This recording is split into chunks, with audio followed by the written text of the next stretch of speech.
O que eu queria comentar com vocês tem um pouco a ver do que a gente viveu sobre a ótica de informação e conhecimento nos últimos 2 anos. O volume de conteúdo que se construiu nesse período é uma coisa incrível. Foi o momento em que mais se discutiu o nosso futuro, nossa transformação que vem pela frente. Mas eu tenho uma sensação, quando eu converso com muitas pessoas, quando eu olho grupos e empresas, de que nós tivemos um volume muito maior de conhecimento do que capacidade de implementar.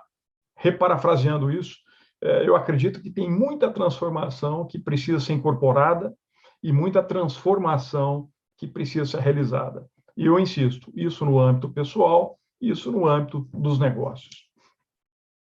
Eu quero pegar como exemplo, como muitos de vocês sabem, eu produzo periodicamente conteúdo pela New Directions, e eu quero retomar com vocês aqui alguns exemplos de tendências que nós discutimos em março e abril de 2020, e que hoje estão acontecendo, e que parecem ser assim a hipernovidade, mas não era algo já previsto.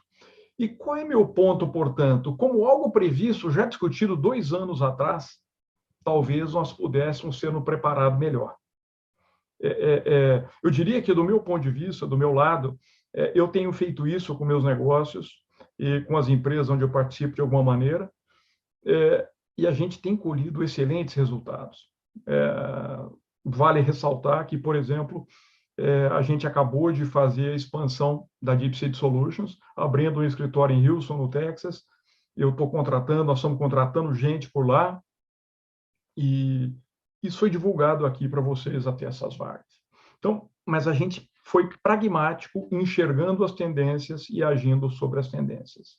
No caso, em particular, da Deep Seed, a nossa angulação foi enxergar a mudança das formas de energia e também colocar um olhar de ESG dentro das nossas análises.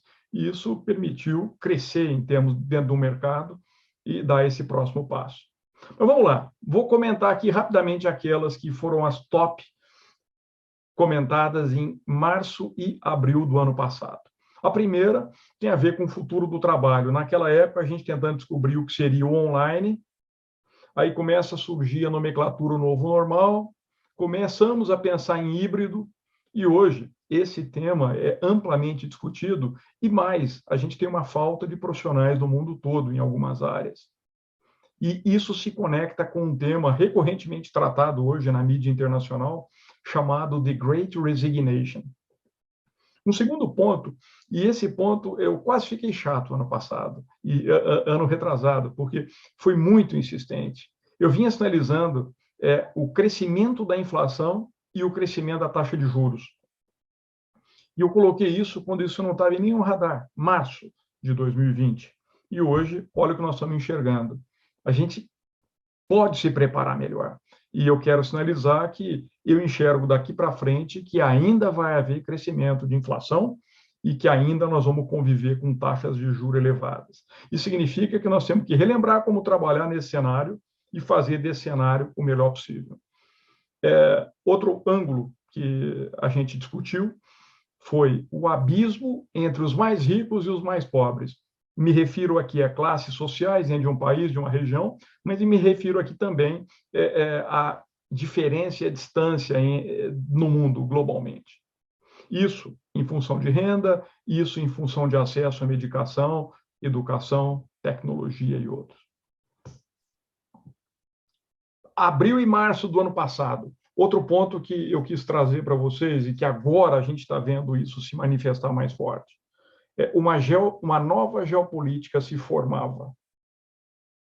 Você começava a ter um pouco de ruptura na relação entre diversos países, se acusando mutuamente, e isso era simplesmente um sinal de que algo já esperado há muito tempo poderia acontecer. Junto com a geopolítica, um ponto que eu defendi fortemente e continuo defendendo é a necessidade de reindustrialização de países, como o Brasil.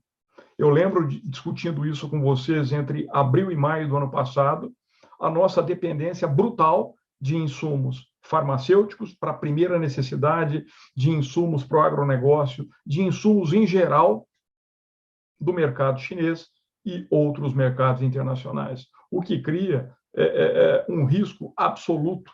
E esse risco acabou se confirmando com a quebra dos padrões de supply chain global, com as questões dos navios que não conseguem transitar e chegar a tempo, os atrasos recorrentes e todos os impactos que se vêm daí. Um outro ponto que a gente colocou como ponto de altíssima possibilidade de transformação e oportunidade tem a ver com climate change, ou mais amplamente com ESG. E hoje, esse item se torna um item de primeira necessidade em qualquer negociação, em transações financeiras, em ida a mercado de capitais e mesmo na reação do consumidor e do seu cliente para a sua empresa. No fim do dia, então, eu poderia continuar estendendo essa lista infinitamente, mas nesse minuto a minha provocação é: vale a pena vocês darem uma olhada nesse conteúdo que está dentro do YouTube. É só vocês colocarem New Directions ou New Direction Series e vocês vão encontrar nessas duas pastas todo o conteúdo que foi tratado, seja eu apresentando, seja eu com meus convidados e amigos, muita coisa boa por ali. Ponto 2. Vale a pena se criar um plano concreto. Eu tenho visto muitas ideias e poucos planos, muitas intenções e poucos roadmaps. Uma organização, uma pessoa sem um plano concreto, sem um roadmap definido, ela se perde na urgência do dia a dia. E isso acaba atrapalhando a busca desses objetivos que a gente coloca. Nós precisamos correr atrás de objetivos audaciosos, objetivos agressivos, porque as oportunidades são agressivas.